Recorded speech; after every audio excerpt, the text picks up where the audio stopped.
Hi guys, today I'm going to do a very short video from Sinai to the border of Israel and Egypt. So after scaling the mountain and coming back and freshening up, it's time to start the rest of crossing the wilderness to Israel.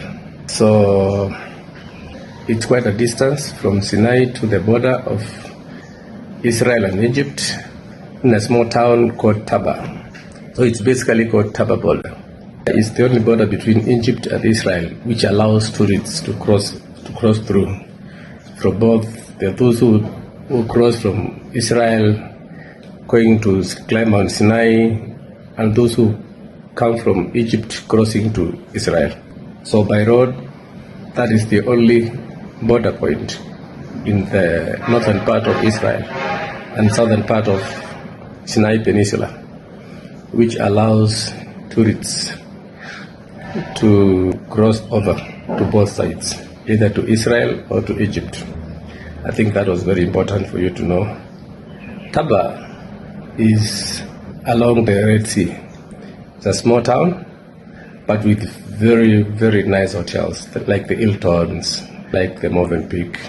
So the journey from Mount Sinai to Taba is around 284 kilometers, and by bus takes around 4 to 5 hours. Just winding, just from, it's a whole stretch of wilderness.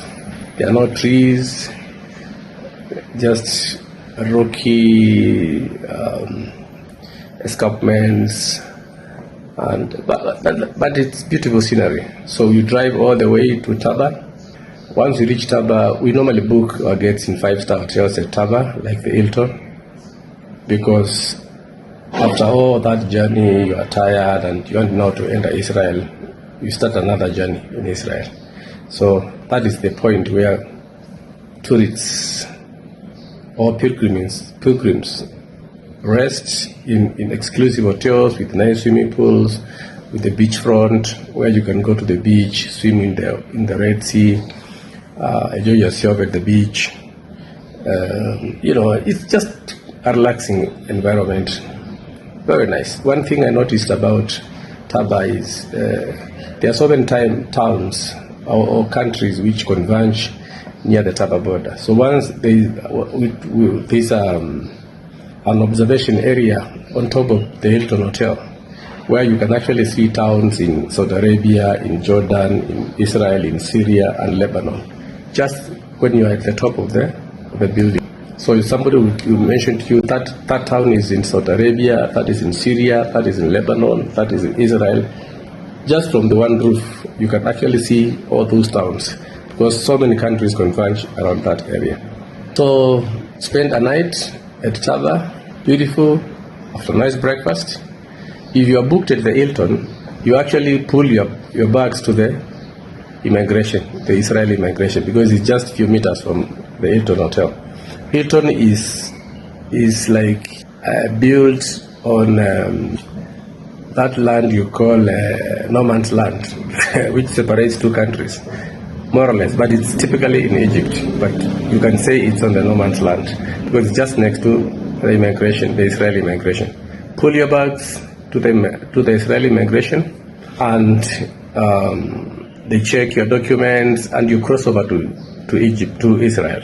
Once you cross over to Israel, the tour leader who was guiding you through Egypt goes back, and you pick other tour leaders from Israel with new buses and everything new. So you start now the tour of Israel from the north. It's beautiful when you're crossing there. It's a beautiful, environment when you cross there and visit and cross to the other side. You get a new environment. The buses in Israel apparently are very nice, and they have Wi-Fi, and the rest of the days you stay in Israel, you'll be having Wi-Fi all through. So keep subscribing. My next episode will be about after crossing to Israel. What next? Stay tuned. Thank you.